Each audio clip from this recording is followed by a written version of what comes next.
Assalamualaikum warahmatullahi wabarakatuh. Perkenalkan, nama Bapak Muhammad Budi Irawan. Bapak ucapkan selamat datang di SMP Negeri 17 Tasikmalaya dalam acara MPLS Masa Pengenalan Lingkungan Sekolah, walaupun diselenggarakan secara virtual. Artinya kalian tetap berada di rumah masing-masing dan seluruh pemateri juga panitia MPLS berada di sekolah. Kita melakukan MPLS ini secara daring. Oke, di slide berikutnya Bapak akan membawakan materi pembelajaran di masa pandemi. Seperti yang kita ketahui bahwa pandemi ini sudah merubah tatanan aktivitas dan kegiatan manusia. Seluruh aktivitas dan tatanan kegiatan manusia ini terkena dampaknya oleh pandemi COVID-19 ini, termasuk penyelenggaraan pendidikan yang diselenggarakan di SMP Negeri 17 pun mengalami penyesuaian dan pembatasan. Oke, kita akan bahas di slide berikutnya. Metode apa saja yang bisa kita pakai, yang bisa kita lakukan di masa pandemi ini. Kita mulai. Prinsip dasar dari kebijakan pendidikan di masa pandemi itu ada dua. Yang pertama adalah prinsip kesehatan dan keselamatan. Yang kedua, prinsip tumbuh kembang peserta didik. Hal ini disampaikan oleh Menteri Pendidikan dan Kebudayaan Nadiem Makarim dalam webinar pada tanggal 2 September tahun 2020 yang menyampaikan dua prinsip kebijakan pendidikan di masa pandemi COVID-19 ini. Ya. Jadi beliau menyatakan bahwa yang pertama, satu, kesehatan dan keselamatan peserta didik, pendidik, tenaga kependidikan, keluarga, masyarakat merupakan prioritas utama dalam menetapkan kebijakan pembelajaran. Yang kedua, tumbuh kembang peserta didik dan kondisi psikososial juga menjadi pertimbangan dalam pemenuhan pelayanan pendidikan selama masa pandemi COVID-19. Jadi intinya, dua prinsip kebijakan ini, yang pertama memperhatikan dan mempertimbangkan kesehatan dan keselamatan seluruh warga peserta didik. Yang kedua, juga memikirkan bagaimana walaupun masih di dalam situasi COVID, tetapi peserta didik tetap harus bisa tumbuh kembang, terutama di dalam pendidikannya. Itu yang menjadi prinsip dasar kebijakan pendidikan di masa pandemi ini. Oleh karena itu, lahirlah kebijakan pembelajaran tahun baru di masa pandemi. Nah, kebijakan pembelajaran di masa pandemi sesuai dengan instruksi Mendagri nomor 15 tahun 2021 tentang PPKM darurat dan instruksi Mendagri nomor 14 tahun 2021 tentang PPKM berbasis mikro. Kegiatan belajar mengajar atau KBM wajib dilakukan melalui daring bagi kabupaten atau kota sasaran PPKM darurat. Oke, sampai sini. Nah, kota Tasikmalaya sampai dengan saat ini adalah merupakan kota sasaran PPKM darurat. Oleh karena itu, penyelenggaraan MPLS ini dilakukan secara daring. Pun demikian nanti ketika tahun ajaran baru Juli itu kita akan melakukan daring karena kita belum diizinkan untuk melakukan tatap muka. Ya. Tetapi bagi daerah-daerah yang berada di zona kuning atau zona hijau, nah, daerah-daerah tersebut diperkenankan untuk melakukan pembelajaran secara tatap muka walaupun masih secara terbatas. Jadi bisa menyelenggarakan PTMT atau pembelajaran tatap muka secara terbatas. Ya. Nah, bagi kabupaten atau kota yang menyelenggarakan pembelajaran tatap muka terbatas, itu harus melalui tahapan-tahapan, ya, beberapa tahapan. Yaitu satu, sebelum pembelajaran melakukan disinfeksi sarana prasarana, artinya melakukan penyemprotan seluruh ruangan yang digunakan oleh siswa dan guru dan tenaga kependidikan.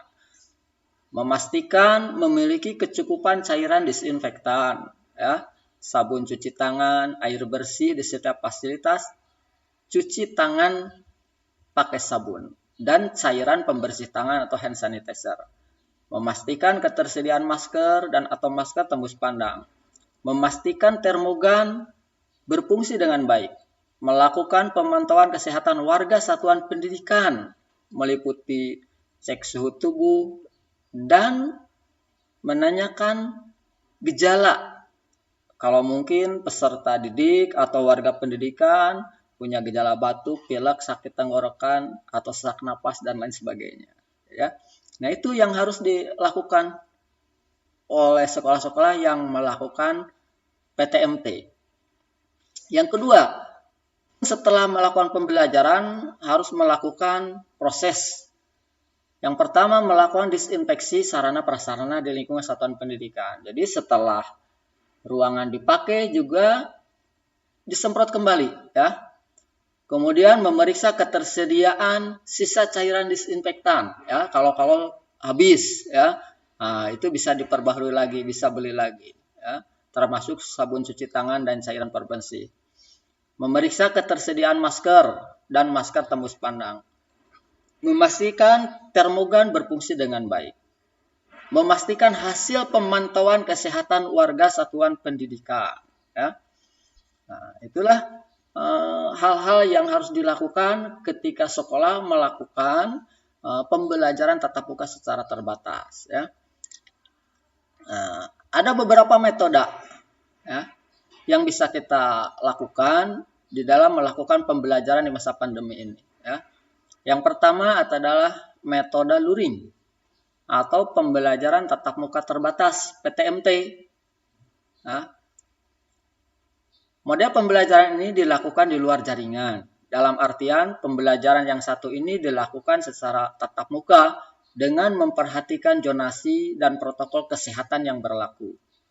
Metode ini memang sangat pas, maksud Bapak, ya. Metode ini sangat pas buat pelajar yang ada di wilayah zona kuning atau hijau, terutama dengan protokol ketat new normal, ya. Dalam metode yang satu ini, siswa akan belajar secara bergiliran, shift model, agar menghindari kerumunan. Model pembelajaran luring ini disarankan oleh Mendikbud untuk memenuhi penyederhanaan kurikulum selama masa darurat pandemi ini.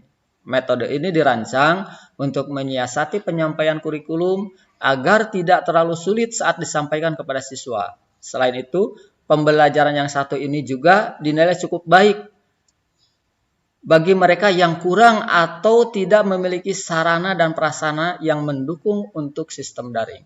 Nah, khusus di SMP Negeri 17 ini, di bulan Mei kemarin kita sempat melakukan atau melaksanakan pembelajaran tatap muka secara terbatas ini, ya. Memang sangat ketat syarat-syarat yang harus dipenuhi untuk bisa melakukan pembelajaran tatap muka ini.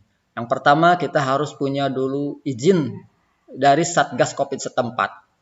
Yang kedua, kita harus juga punya izin dari seluruh orang tua peserta didik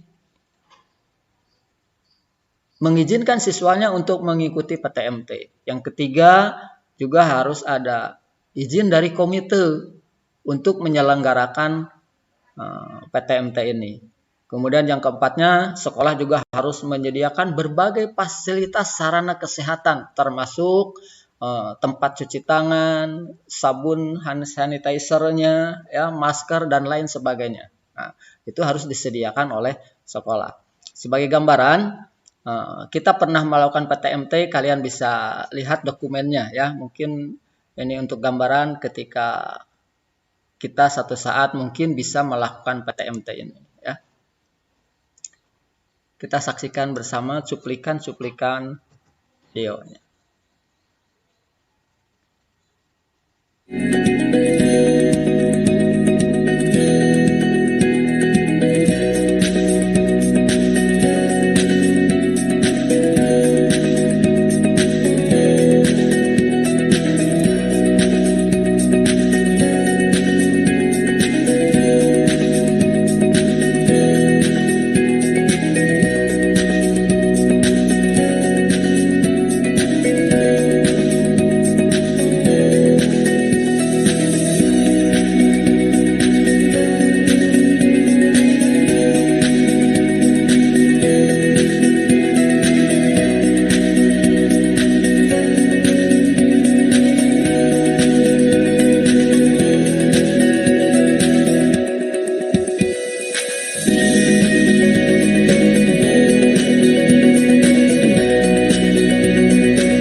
Oke, baiklah. Itulah PTMT yang pernah dilakukan oleh SMP Negeri 17 ini. Satu saat kita berdoa, mudah-mudahan ya, di bulan-bulan berikutnya kita bisa segera melaksanakan tatap muka ya, walaupun masih secara terbatas. Baiklah anak-anakku sekalian, metode berikutnya adalah metode daring asinkronus ya. Metode ini memanfaatkan jaringan online seperti Google Classroom atau media sosial terutama WhatsApp. Metode ini sangat cocok diterapkan bagi pelajar yang berada pada kawasan zona merah. Dengan menggunakan metode full daring seperti ini, sistem pembelajaran yang disampaikan akan tetap berlangsung dan seluruh pelajar tetap berada di rumah masing-masing dalam keadaan aman. Namun, kekurangan dari metode ini yaitu tidak bisa berinteraksi tatap muka dengan siswa. Ya.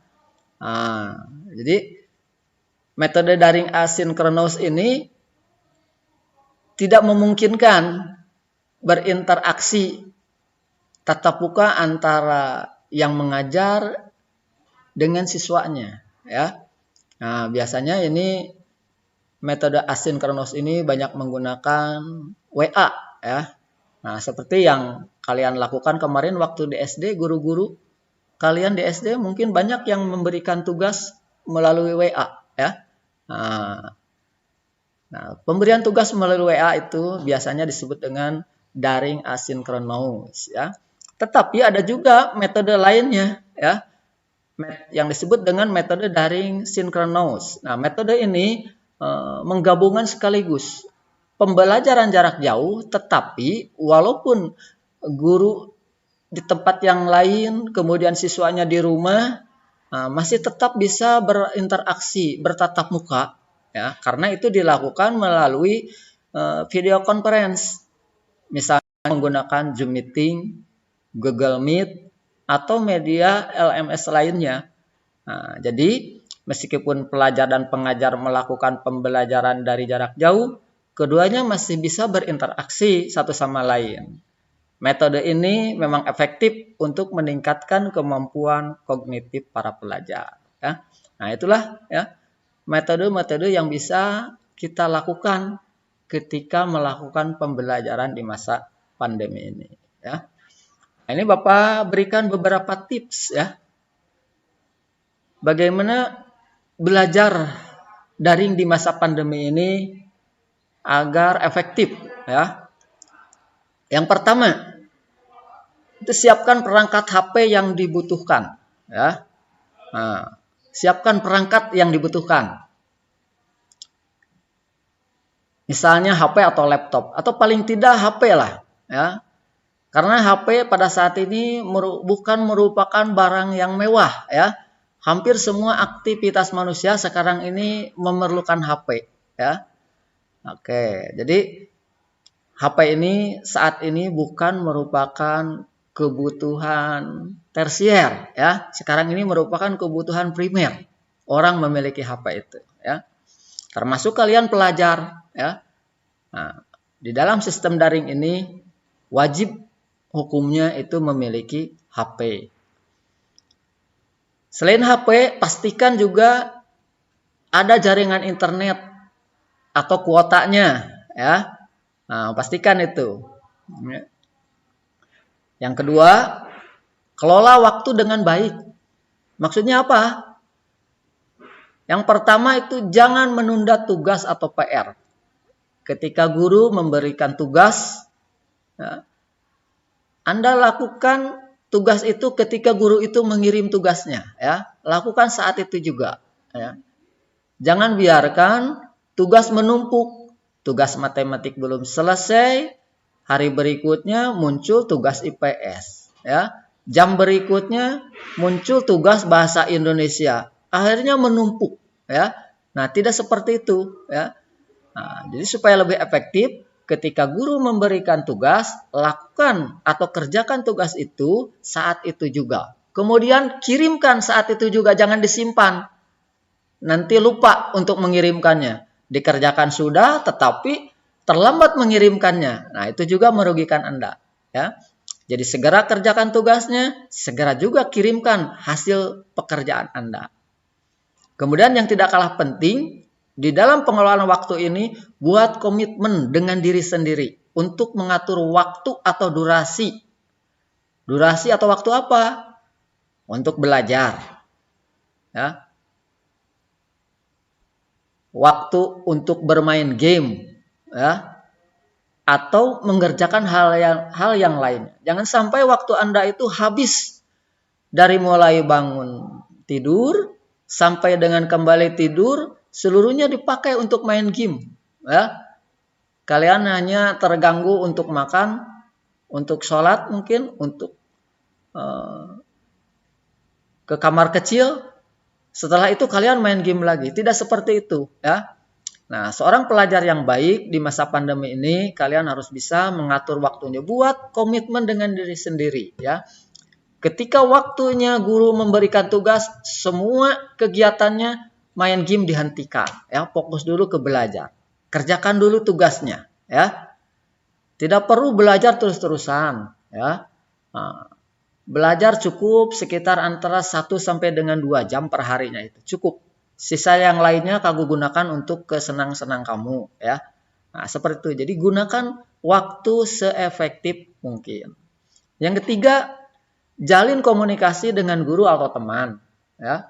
Nah, ini penting. Nah, terutama bertanyalah kepada guru ketika memperoleh tugas atau PR atau materi yang kurang dipahami, ya. Nah, itu harus ditanyakan. Tidak hanya ke guru bertanyanya, hal yang tidak mengerti kalian juga bisa tanyakan ke teman sekelas kalian atau ke teman yang lainnya, ya. Penting di sini untuk saling menjalin komunikasi, ya. Jangan biarkan ada hal yang tidak mengerti tapi kalian tidak mau bertanya, ya. Kemudian yang keempat, yang tidak kalah pentingnya, agar kalian belajar efektif di rumah itu, cari tempat yang nyaman untuk belajar di rumah selain kamar. Nah, biasanya kan kita belajar itu di kamar, ya.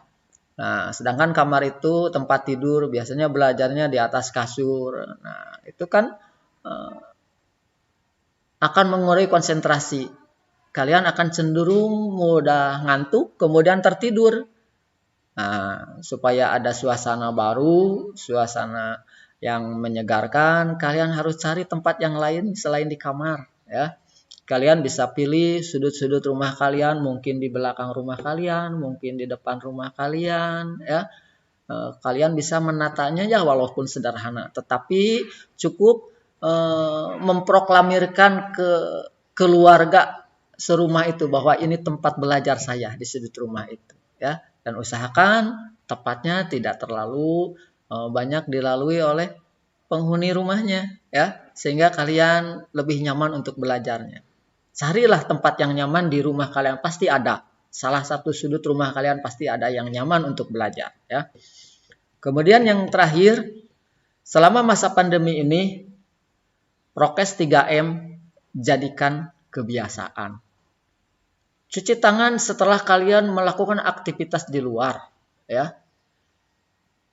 Ketika kalian telah melakukan aktivitas di luar, pulang ke rumah segera cuci tangan, ya.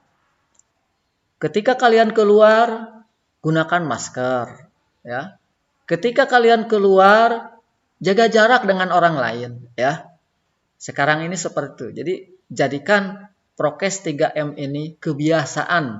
Nah, karena itu muncullah sekarang istilah adaptasi kebiasaan baru ya, new era, adaptasi kebiasaan baru. Akhir dari Bapak, untuk selalu ingatlah pesan Ibu ya. Oke, selamat menyaksikan. Halo sahabat Dikbud, di masa kebiasaan baru seperti sekarang ini, ingat selalu pesan ibu. Keluar rumah kalau penting saja ya nak, ingat untuk selalu 3M. 3M itu mudah dilakukan dan bisa mencegah penyebaran virus corona. Menggunakan masker, mencuci tangan dengan sabun dan air mengalir, menjaga jarak. Sahabat Dikbud, kalau kamu sayang keluarga, jangan bawa virus ke rumah ya. Ingat pesan ibu, ingat 3M. Sekian, Assalamualaikum warahmatullahi wabarakatuh. Selamat beraktivitas.